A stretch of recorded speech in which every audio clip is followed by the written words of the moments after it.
What's up guys? So today I'm going to show you how to use grammar tools in the new Edge Chromium browser. So recently Microsoft updated Edge to Edge Chromium and now it has a bunch of new built-in features. One of these, which I've talked about in a video before, is the Immersive Reader, and we're going to need to use this to access grammar tools. But first, I just want to say that Immersive Reader only works on certain internet articles like New York Times.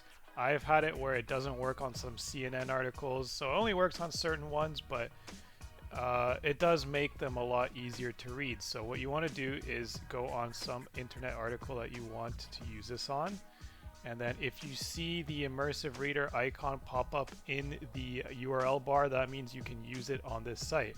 So just click enter Immersive Reader, and now it will translate this whole article into just text, strip all the ads, and keep the pictures with the labels. But here at the top there are some options. There's read aloud, text preferences. I've talked about this in the previous video, but here are grammar tools. So just select this and now you have a bunch of options. You can split words into syllables, which with people that have reading difficulties, this is very helpful if you're learning how to read English. You could also highlight nouns. It might take a little bit to load, it's loading right now. Okay, so all the nouns are in purple, and you can also see the difference in color. If you want to show the labels above, so like N for noun, select this guy, and here we go. All the nouns have the little label above them, and now you can select verbs. You see N, V. You can do adjectives as well, adverbs. Pretty cool feature in Edge.